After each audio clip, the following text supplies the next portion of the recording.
Biz дагы бүгүн мына парламент мына сиздер отурган кечеги революциянын түшүмүбүздө эгерде кайрылган болсо, ошол маалда террорист деп объявить эткөн болсо, биз дагы ошондой абалга кабылып калышыбыз мүмкүн эле да.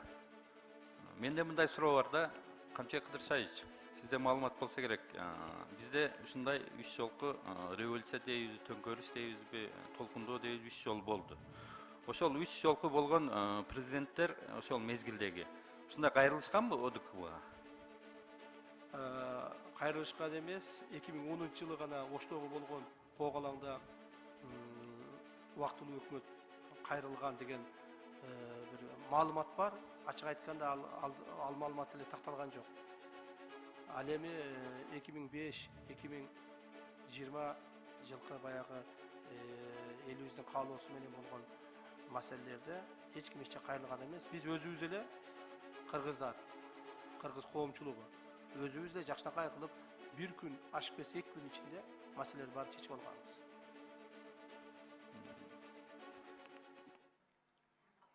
Баары мүмкүн болчу.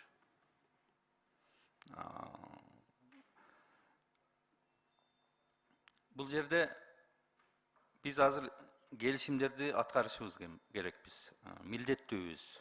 Ошол уюмдун мүчөсүбүз. Бирок бул жерде биз өзгөчөбүз да калган 5 ошол коллегаларыбыздан же башка өлкөлөрдөн. Бизде 3 жол ушундай Казакстанда болуп аткан башыбыздан кечиргенбиз. Аны биз билишибиз керек. Алардан сыртка, аларда мындай революция болгон эмес. Эл толкундоолору мынчалык болгон эмес Казакстандагыдай бүгүнкүдөй. Бул бир. Экинчиден, аларга караганда, калган 5 өлкөгө караганда биз жакынбыз, бир тууганбыз. Бир тууганбыз. Эки эл бир тууган. Бийлик, аларкы бүгүнкү бийлик эртеге алмашып кетсе кандай болот? Эч кандай болбойт. Кандай болгон чакта дагы биз өзүңүз айткандай эл аралык келишимдерди аткаруунун негизинде гана аракет кылып атабыз. Эгерде бүгүн бийлик Казакстанда алмашабы, алмашпайбы аны эл өзү чечет деңизчи. Бирок ал биз казактар менен гана договор менен между государственный отношения эмес бул жерде. Международный жанагы соглашение негизинде в рамках ОДКБ. То есть 5-6 мамлекеттин кол койгон договордун негизинде барып атабыз да. Ошон үчүн бул жерде кайсы бир мамлекеттин бийлиги азыр эми в частности Казакстан боюнча эч кандай таасирин тийгизбейт. Мен кайра кайталайм. Биз милдеттүүбүз колдоп бергенге, мен дагы каршы бергенге бере албашым мүмкүн, азыр колдойм.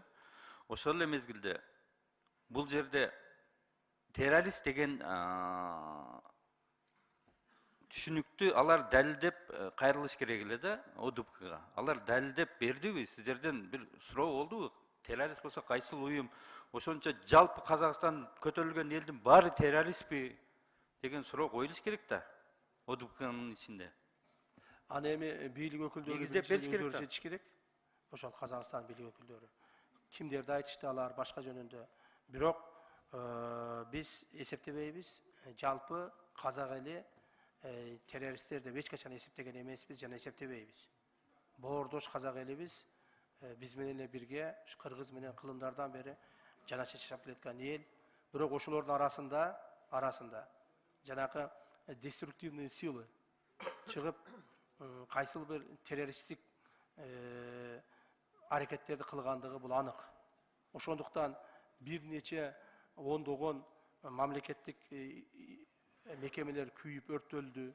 Мына азыр маалымат келип атат, бир нече ондогон укук коргоо органдарынын адамдары каза болду. То есть булардын баардыгы относится к террористическим действиям. Но это сделали только определенные люди, определенные группы, которые совершили. Я очень надеюсь, что власти Казахстана способны определить, кто они были, какие люди были и как их наказать в соответствии с законодательством Казахстана.